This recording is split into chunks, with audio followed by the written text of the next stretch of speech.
Bonjour à tous, très heureux de vous retrouver aujourd'hui. Le sujet qu'on va traiter est quelque chose qu'on rêve tous de réaliser ses rêves. On a tous envie un jour de réaliser sa vie et de réaliser ce qu'on ambitionne, hein, ce qu'on rêve de devenir, de ce qu'on rêve d'obtenir. Et on va essayer de réfléchir aujourd'hui à de la notion de la pensée positive. C'est-à-dire qu'on va essayer de réfléchir à pouvoir réaliser ce qu'on pense. Alors vous savez, la Gemara dans Brachot explique parce que c'est important de se référer sur la Torah pour comprendre des phénomènes. En fait, la Gemara d'expliquer que les rêves vont selon l'interprétation qu'on en donne. C'est-à-dire que lorsque vous avez fait un rêve, que ce soit un rêve positif ou un cauchemar ou n'importe quoi, hein, il est important de demander lorsque ça peut être quelque chose d'angoissant ou bien quelque chose qui soit réjouissant, de pouvoir demander à quelqu'un qui nous aime d'interpréter nos rêves. Alors, lorsque la personne va interpréter le rêve, ouais, il faut toujours, quand il est négatif, il paraît négatif, de le traverser et de le traduire en positif. C'est très important. Et c'est pour ça qu'on demande à un ami de nous traduire ces messages, qui sont des messages en fait qui peuvent être des messages divins qui viennent essentiellement un passage de l'inconscient au conscient. Et comment on le sait? Parce qu'on rêve, voilà. Et donc on demande à quelqu'un qui nous aime de l'interpréter de façon positive. Parce qu'on va devoir avoir une vision positive de ce qu'on vit dans sa vie. Qu'est-ce que ça veut dire depuis quand la personne qui va interpréter vos rêves, ils vont se réaliser. Ce sont des rêves prémonitoires qui vont être interprétés et qui vont se réaliser exactement selon l'interprétation qu'on vous donne. Comme ça, la Gemara dit dans Brachot. Et en fait, comment ça se comprend, comment ça s'entend? En fait, il y a toujours deux explications dans un rêve. Il y a toujours une explication qui peut être négative ou positive. Et les deux peuvent malheureusement être vrais pour soi-même. Or, on refuse d'entendre et d'accepter le rêve de façon négative, alors on ne va pas le vivre parce que ça ne nous parle pas. C'est pas quelque chose qui nous parle, quelque chose qui sort, qui pourrait s'interpréter de façon réelle chez nous, chez soi-même. Et donc on va demander à quelqu'un de nous l'interpréter de façon positive parce que il faut qu'on accepte ce qu'on est arrivé. Quand c'est positif, il faut l'accepter parce qu'on doit un jour arriver à atteindre ses rêves. Alors on va demander à quelqu'un, effectivement, si ça nous parle, si c'est vrai, ça nous paraît évident. Ouais, autant qu'il pourrait nous paraître évident qu'une façon négative d'interpréter son rêve est vraie, et on l'accepte, alors on peut le vivre parce qu'il faut croire que la réalité est fonction de l'interprétation qu'on lui donne. La réalité est fonction de la conception que vous donnez à la réalité. Et si vous l'acceptez, cette conception, alors vous allez la vivre. Et si vous ne l'acceptez pas, vous ne la vivrez pas parce qu'elle ne vous parle pas. C'est pour ça que c'est important de croire en ses rêves. La pensée positive, c'est très important parce que c'est ce qui nous permet en fait de projeter dans sa vie et d'avoir les ambitions de réaliser et l'ambition de réaliser ce qu'on pense. Mais il faut toujours le voir de façon positive.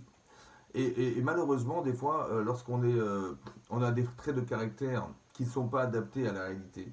Parce qu'elles sont contraires aux valeurs de la Torah. Il faut avoir un bon cœur, il faut avoir des bonnes pensées, il faut toujours avoir le sourire, être bon vivant, être joyeux, c'est très important.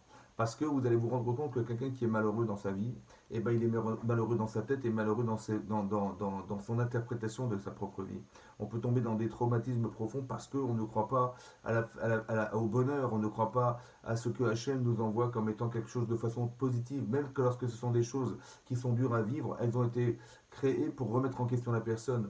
Donc il ne faut pas forcément vivre les choses telles qu'on les vit et telles qu'on les interprète, mais de savoir ce qu'on devient parce qu'on va vivre et qu'on va traverser.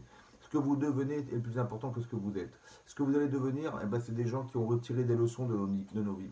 Et des fois, Kadosh Baruch Hu, il envoie des choses pas faciles à vivre pour qu'on en tire des leçons et qu'on puisse vivre avec même cette souffrance. C'est-à-dire que la souffrance permet d'avoir des repères et se dire ça je ferai pas, non, ça je ferai plus, ou bien ça je ferai parce que ça m'amène du plaisir. Donc on tire des leçons de notre souffrance.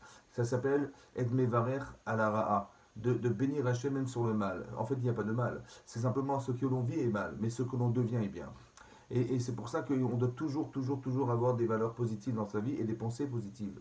Alors, l'exemple évident de sa vie, c'est de comprendre que lorsqu'on vit de façon positive, la différence, elle est très importante, elle va se vivre de la façon suivante. Lorsque je prie Hachem, je prie et je demande le meilleur. Vous savez, on voit que dans plusieurs exemples dans les chazal, dans les paroles des sages de la Torah, où on voit qu'on demande toujours le maximum, on demande toujours le top. Par exemple, dans le Birkat Amazon, oui, on demande à être béni par Hachem, comme il a béni Abraham, Israël et Jacob, comme il a béni Abraham, Yitzhak et Jacob, il leur a dit, il a dit, c'est marqué dans le texte, Bakol, Mikol, Kol. Bakol, qui nous bénisse dans tout, Mikol de tout, et Kol et tout.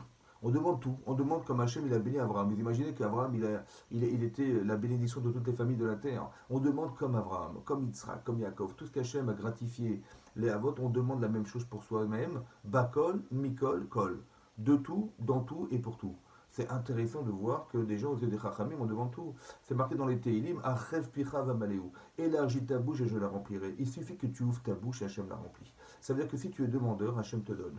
Et on voit bien que même dans les brachot, par exemple, dans le dernier exemple que je vous donne, dans les brachot, des Sheva brachot, vous savez que quand on se marie, on fait 7 brachot à la fin de son mariage.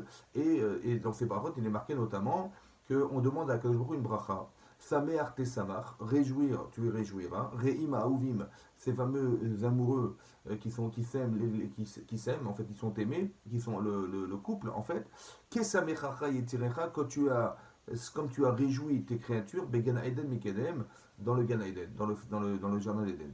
Et il s'agit de Adam et Chava. Et donc, et qu'est-ce qu'on demande à Hachem aujourd'hui, à l'époque où on vit, ouais, quand on bénit, on demande à Hachem de bénir et de se réjouir ce couple, on les réjouit comme la première fois. Vous imaginez, on demande comme la première. Mais quand c'est la première fois, c'est sûr qu'on est enthousiaste. La première fois qu'Hachem il a dû se réjouir le Khatan et le Kana qui étaient Adam et Chava, il a fait de tout son cœur et du plus fort de lui-même, de plus puissant de soi-même. Et bien on demande aujourd'hui comme la première fois. Ça veut dire qu'on apprend d'ici qu'on demande le top. Et il faut demander le top, il faut rêver du meilleur, il faut rêver du maximum. Et Hachem, il attend de nous qu'on lui demande le maximum. Et donc c'est ça qu'il faut penser. Il faut penser que tout est pour le bien, que tout ce qu'on demande, ça sera pour le bien, et on demande le maximum qu'on peut penser devoir recevoir. Et ça, c'est des pensées positives qu'on doit avoir. Lorsque vous prierez dorénavant, c'est important que lorsqu'on a une valeur positive en tête, on se dit comme ça, la chose suivante. C'est plus qu'on est dans l'espoir d'avoir. Je ne vais plus prier dorénavant, ben, j'espère qu'Hachem il va me donner, et j'espère que Hachem il va me gratifier, j'espère que... Non, vous savez comment on va faire? Positive. On va dire, on va réfléchir comme c'est qu'on avait déjà eu. J'ai déjà gagné, merci Hachem. Voilà. Je n'ai rien eu en vérité, hein, mais c'est tellement sûr qu'Hachem va me donner, c'est tellement sûr que je mérite, c'est tellement sûr que je suis positif, et que je veux l'être, et je ne veux pas trahir cette relation avec Hachem. Et Hachem il est tellement heureux parce qu'il est notre Père de nous donner ce qu'on a besoin d'avoir. On ne va pas le réclamer, mais on va le remercier comme si c'était déjà arrivé. On va positiver notre existence, on va dire à Hachem merci de m'avoir donné, alors que je n'ai rien reçu.